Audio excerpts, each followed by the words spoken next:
Hello, I'm Andy and welcome to Vectra News, your fill of gaming news for the week of the 27th of June 2015. Coming up in this week's episode, Nintendo will not talk about the NX over worries of its competitors taking its ideas, Batman Arkham Knight is removed from Steam, Fallout 4 is sold for 2,240 caps, and Bethesda is unsure about another conference. In a meeting with its shareholders this week, the Nintendo president Satoru Iwata has responded to an investor saying that they won't discuss the NX as they believe Nintendo's competitors will jump on its ideas and the fans won't have as much of a surprise. We already know from Nintendo's previous statement that the NX will be a dedicated game platform with a brand new concept, but that's as much information as they've given us so far. Along with this caution, Iwata said that it would not be wise for them to immediately shut off software for previous hardware upon the NX's release. If we look at the PlayStation 2 as an example of this, the last game was actually released on the platform, which was Pro Evolution Soccer 2013 back in September 2012. That's 6 years after the PlayStation 3 released. Also, if we look at the PS3, PS4, there's still PlayStation 3 games being released at the moment. Even still, it's good to hear that they want to support the Wii U post-NX even after its tepid response, even though it's been getting better with some of its later games. Before E3 this year, Nintendo specifically said that they wouldn't be talking about the NX until 2016. So this makes me believe that we'll see the console towards the end of 2016 and maybe early 2017, which will sort of go with their 5-year console time span.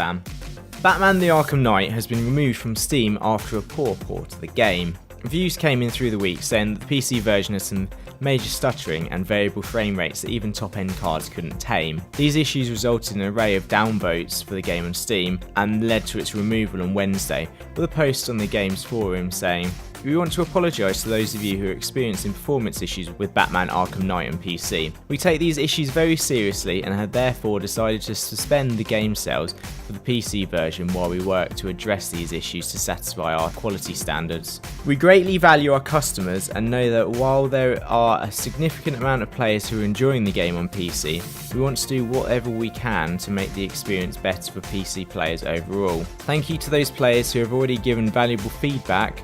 We are continuously monitoring all threads posted in the official Batman Arkham Knight community and Steam forums, as well as any issues logged with our customer support. If you purchased your copy of the game and are not satisfied with your experience, then we ask for your patience while these issues are resolved. If desired, you can request a refund at help.steampowered.com or the retail location where you purchased the game. The Batman Arkham fans have continually supported the franchise to its current height of success, and we want to thank you for your patience as we work to deliver an updated version of Batman Arkham Knight on PC, so you can all enjoy the final chapter of the Batman Arkham series as it was meant to be played." According to a tweet by the game director and co-founder of Rocksteady, it doesn't look like the port of the game to PC was actually handled by Rocksteady itself. It looks like it was given to a third-party developer, Iron Galaxy.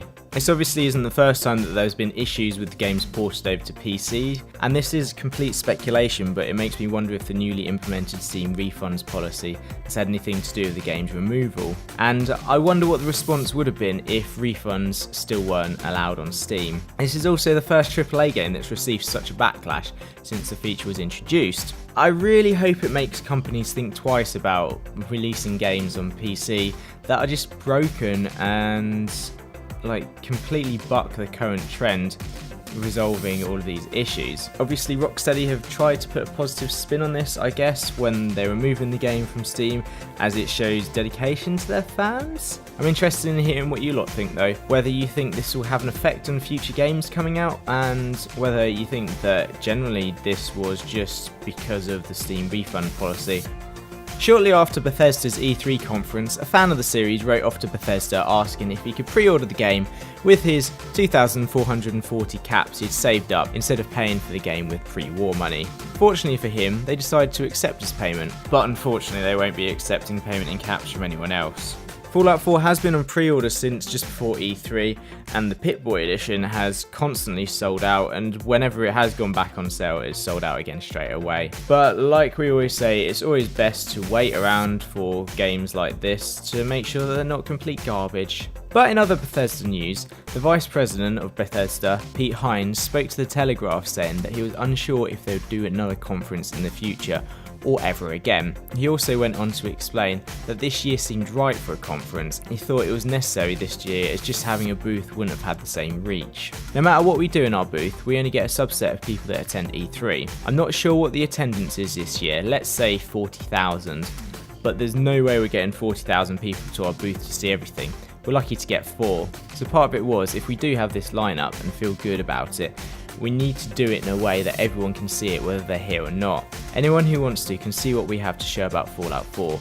There's no mystery, we're not trying to hide anything or exclude people, whether it's press or retail or fans or whomever. I guess this approach is a wise thing for them to do. I very much doubt we'll see the next Elder Scrolls next year at E3 given the long development time Bethesda Game Studios take on them and the fact that we've just had Fallout 4 released. So the chances of them actually unveiling another Elder Scrolls game or even Fallout 5 next year is completely, virtually nil. So that would mean the only games that they'll be able to show off are those that they're publishing under Bethesda Softworks, which really leaves Wolfenstein or The Evil Within as their current IPs that they haven't really spoken about this year. Both of these franchises had games really recently within the last year, so it's very unlikely that we're going to see anything next year, and I don't think we're going to see anything from Bethesda for at least another couple of years. Maybe when the next Elder Scrolls comes out, they'll come and give us a conference there. But what I would like to say about their conference this year is it was actually a really good start to E3, and I have to give them kudos for that. It was a fairly interesting conference. It was definitely better than some of the other ones, and it was up there amongst my favourite ones, so GG Bethesda, GG. Let's just hope some of the others can maybe take a page out of your book. But that's all from Vectra News this week. Don't forget to like, favourite, subscribe, follow us on Twitter and Facebook to keep up to date with everything on the network. And if you're interested to hear our thoughts about the other conferences from E3 and all of the games, then you should watch this week's episode of The Spawn Point, which you can find on this end slate here. Also, I was a guest with the Permadeath podcast over on their channel over E3, and they should be putting up at some stage some highlight videos from all of the live streams that I joined them with, so go and check them out there. But until next week, goodbye.